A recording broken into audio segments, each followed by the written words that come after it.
So, welcome to the second episode. We're back, guys! You thought we wouldn't be, but here we are. Adesso show episode. Y'all thought COVID was going to Yeah, y'all thought COVID was going to take us out, but... Alright, so It's like welcome that to... meme when COVID's like sneaking up. It's just like... Okay, so we're back at it again. Episode 2, as promised. We're winging it as per usual. But today we're going to be talking about our journey and how we started the business and some of the mistakes that we made. Maybe we'll inspire you. Maybe we'll give you some guidance. Maybe they will make you not want to be in business. But we're going to be open about all the things that we've been through to get us to where we are today.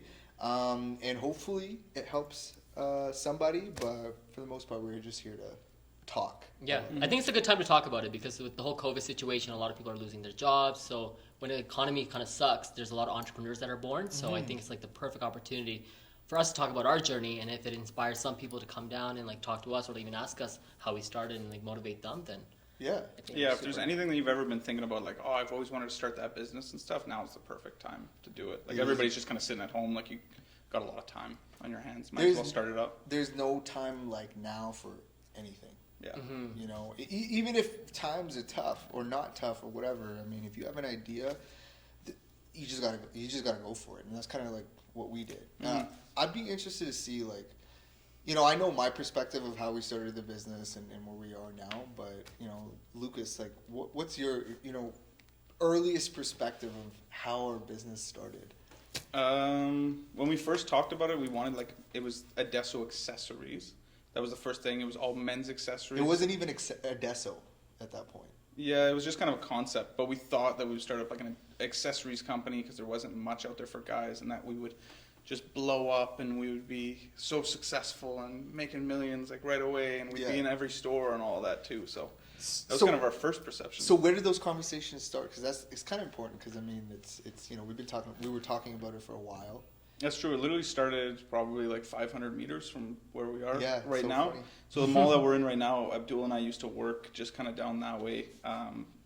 We both worked for Guess I was with them for 4 years. You were with them for like 6+. 8. Yeah. Forever. So I've been in retail for a very long time. Yeah, I was in retail like right when I turned 18, and then through university. And then you became store manager at my store. We got to talking and just kind of hit it off right away that we wanted our own business, always kind of wanted that. And then eventually, like, we said, screw it, let's do it. Why are we making money for other people? Let's make money for ourselves. Yeah. So I put in my 2 weeks. People were kind of sad, but the same day Abdul steals my thunder and he puts his 2 weeks in. So then suddenly everybody's so upset that Abdul's leaving. Nobody cares that I'm going. So that was fun. And then, we just kind of went full into it, which was crazy. Ayaz was still working at the time. He was still at TD. Yeah. Working there. It just seems like it was a long time ago now because it was like 2016 when we started the business, but we've actually been talking about it for maybe 2 years prior to that. While we were all working together, I'd met Ayaz through friends, as you know, he was an acquaintance, I guess. But we still are. You know what? Yeah, some days I do feel that. Some days we're acquaintances. But yeah, no, he's one of the most fashionable dudes I know in Calgary. I'm like, man, we need a little bit more of that. And you know how Calgary was maybe even 10 years ago. It's Cowtown, you know, it's pretty conservative. We didn't see a lot of fashion. And, you know, I've come from different places. You know, I lived in the Middle East and lived in Ontario and in Pakistan as well. So, and Ayaz has traveled quite a bit, and we've seen the world, and we were like, man, there's something definitely missing here, especially when it comes to men's fashion. There's a lot of options for women, but for guys, like, it was expensive to be fashion forward. It was expensive, and all the affordable and accessible brands were just boring, plain boring. And so the whole concept when we first started was to create this men's accessory brand that offers really unique European inspired but affordable accessories that help you kind of elevate your look. And we didn't see that existed here in town. And our first indication was like, yes, like this is such a great idea. And we started small. We didn't even know how to source anything. We didn't know how to make a website. Mm-hmm. We didn't know how to start a brand. You know, I went to school for marketing, so, you know, I had a little bit of background as far as brand strategy is concerned. So that's where my role came in to, as far as like strategy was concerned. And then Lucas's background is in computer science, but this guy is like pretty much can figure anything out. So, you know, Lucas became our operations manager at that point. Yeah, I've given myself a couple different titles over the years, that's for sure.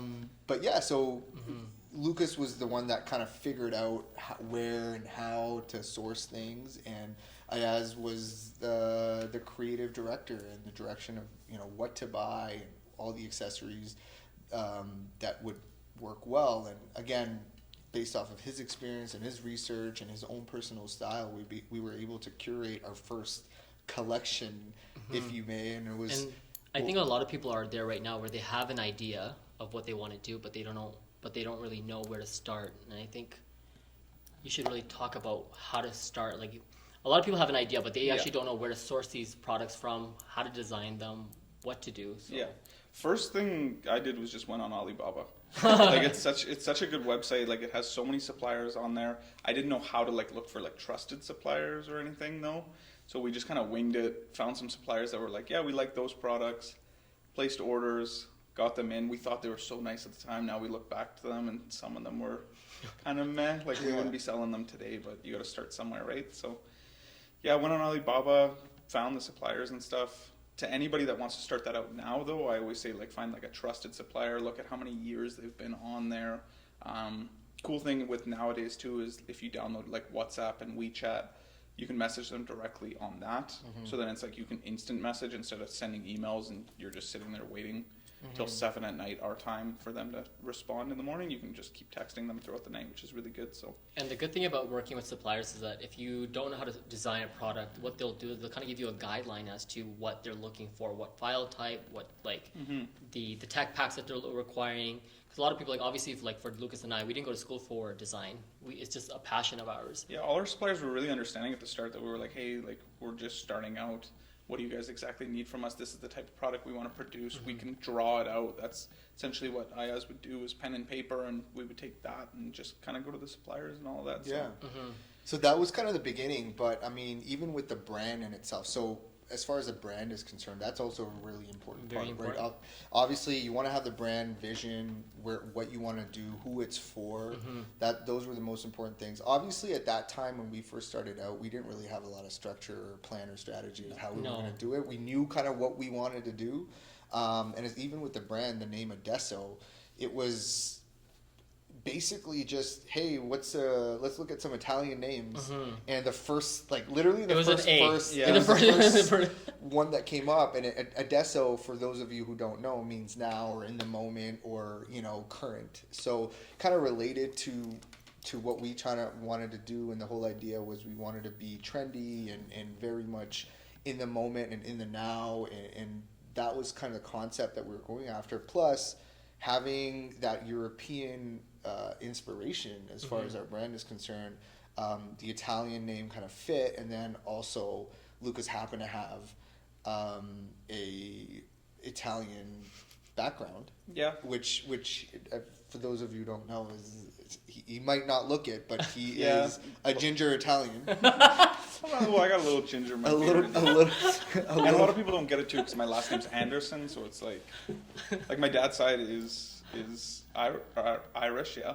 Which I thought it was Scottish for the longest time, but my brother did a DNA test. Apparently, it's Irish. But I only grew up though with like the Italian side, so I grew up in like kind of like a full Italian household. Like all my cousins and all that were like Italian, so I consider myself Italian, even though a lot of people say otherwise. A lot of my friends say otherwise. So it just happened to fit in. But here's a little bit of a secret that not a lot of people know.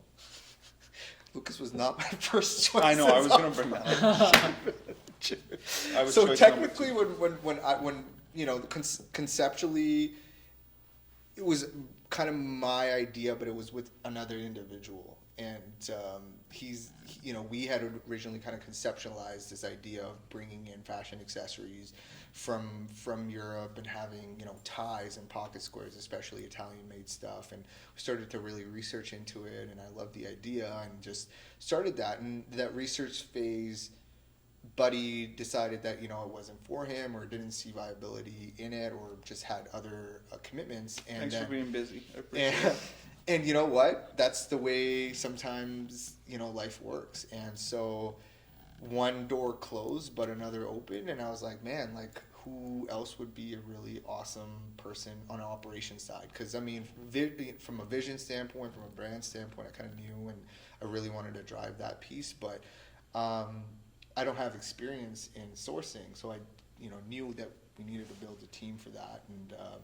And as far as the creative direction is concerned. So for me, the first thing that I did on that side was build a team, right? So I really want to kind of dial it back just a little bit and talk to everybody here that building your team and having the right partners is probably the most essential thing that you can do for your business. A lot of people go into solopreneurship and I mean, it's great for starting out, trying to do everything yourself. You don't have all the skill sets to do everything. It's just the reality of it. I chose the path of, hey, I know what I'm really good at and what I'm passionate about, what I can do 100%. And I chose to really stick with that. And I knew what my gaps were. I knew what gaps I needed to fill from a business standpoint. So my next goal was to find people that would excel in those roles. Operations was one of them, and then creative direction was one of them. So for me, the next big thing was, okay, I need to find people that will fill and become my partners in that. And so it doesn't matter who has the idea or what it is, but you can't do it by yourself. You'll never be able to do it by yourself, especially if you have bigger aspirations or a bigger vision to want to grow. You're going to have to rely on people for that. So really understanding that and how to find the right people, and for me, it was just, I just feel like I've been in the industry long enough, my intuition and just knowing people really came handy, but I also got really lucky. I'm not gonna lie. Mm-hmm. We all did, and we found each other in the right place at the right time, and you can call it kismet or whatever, but like that was the best thing that could have happened to our business was the three of us coming together. I don't think it would have been successful otherwise. So really put time and effort into finding the right people. And the other thing is we weren't friends.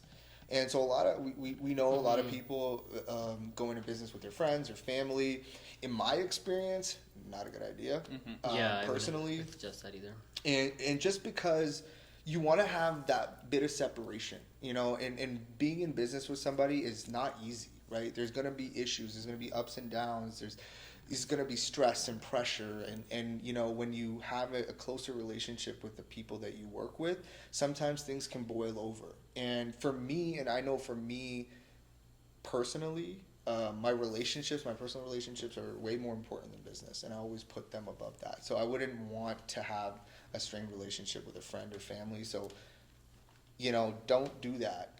And we were able to create a dynamic and a system and have open communication in a way that it works. Everybody knows what their role is in the company, and we respect each other. We collaborate. We trust each other. We empower each other, and that was why it worked. And and we weren't afraid to be critical, to help each other grow. And it is tough sometimes, but it is necessary also at the same time. So, that would be another thing right off the bat, like, Finding the right people. I wanted to kill him multiple times, but I haven't. Well, I've wanted to kill you both several times. And been like, screw this. But I'm a little insulted, but that's fine.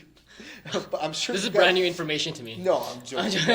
But I'm sure I know I'm annoying as hell to work with. So sometimes, we put up with each other, but finding that dynamic was so important to get the business to where it is today. So that, and then now Ayaz, I feel like I've been talking for a while. So talk about how we came up with our first collection or website, what that looked like. And then how we were like, yes, we're gonna take over the world, and yeah, we got that did not happen. Not happen. I think when we first started when we first started Adesso, like it was, if you compare what our brand looks today, what it was like 4 years ago, it's very different. I think it was a lot more European inspired in the beginning than what it is now, and I think we kind of have an understanding of what really fits in our market now and who we should target. Initially, when we started, I don't think we did zero market research whatsoever, and I think that's like so vital. Important. It's so important for you to research who you're marketing to, who you're selling to. And I think something that we just did recently was actually build avatars for our clients, which we never did. And I think that's so important. Like we kind of had an idea who our client was, but until you don't actually create a character for them, you're not going to really understand who you're actually going after. And what they're looking for, what their hopes and dreams are. And like, you know, that's so important because we didn't do that at the beginning. And now like literally 2.5, 3 years later, we finally starting to understand it in a way that makes sense, and it's helping our business grow. And you're not always going to understand like who your market is right off the bat. Like you're going to go out, experience it, and you'll see that a lot more, like a different demographic is going to be attracted to your brand than what you initially thought. And like that's how it was for us. So talk about that. So what was your vision at the beginning of what our brand would be and how it would, from a visual standpoint, and then I know this has been tough for you to transition. It's so tough. So yeah, talk about that. The initial target market, like my inspiration or like the people that I was targeting was people who looked like me. Yeah. Who were very fashion forward and who weren't really afraid of playing with patterns, colors, and like different fits. But then when you're working when you have that mindset in a market like Alberta, it's so hard because a lot of guys here don't dress like me. I'm literally one off. Yeah. But like we realized like a year ago, like the people that we're targeting are guys like Lucas and someone like Abdul. Like a blend of these two is our target market. But even you, a little bit. There's still, you know, but the thing was that we went for this like very high fashion editorial, European GQ type of a vibe. But our price point was accessible. So there was a little bit of a. We were marketing ourselves as a luxury brand, but accessible. Accessible. And those two words don't just didn't mesh, and so I think there was a bit of disconnect with our clientele who would come in and be like, oh, see this editorial style, really fashion forward imagery and messaging, and be like, oh, I don't relate to that at all, and then the guys that were attracted to it would see this really cool editorial luxury style brand and then go look at the price point and be like what's going on here. So you know, it's two different mindsets. It's two different people, and I think we just maybe we're even confused ourselves as to who we I don't think we used the right language, right? Like we obviously, like I think at that point we just understood that luxury was something phenomenal, it was grand and it was big, but we changed our language to premium products, which makes a lot more sense because we actually aren't luxury.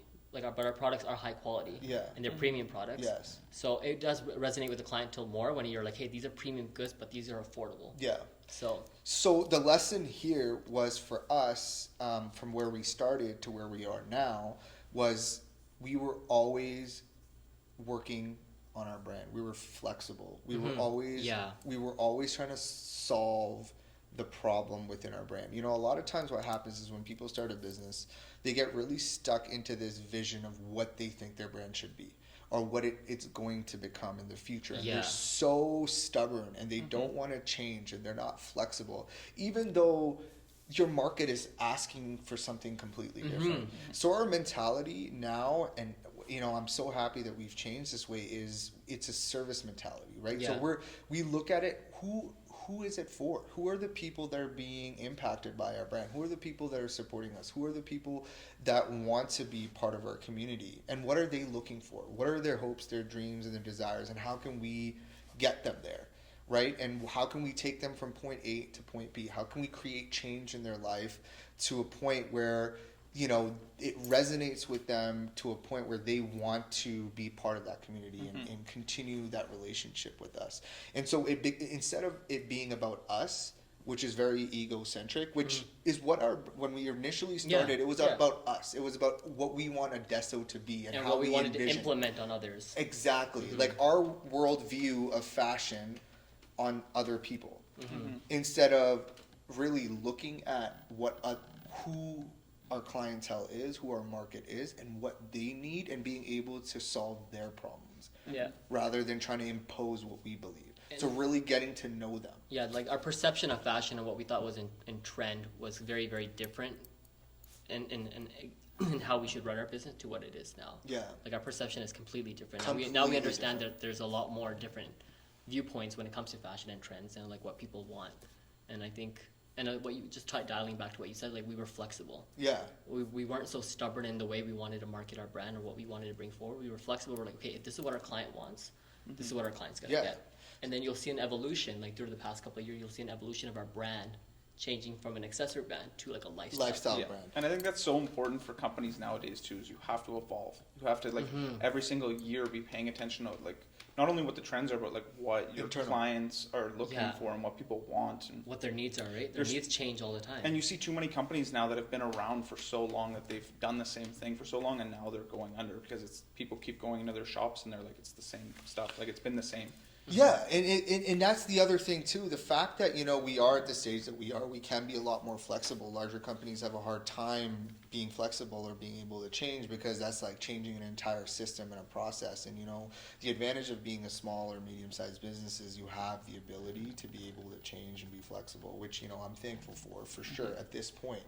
But I think like to your point, we just evolve not only as a brand but also as people, and I think that was a big part of our evolution overall in general to where we're going now.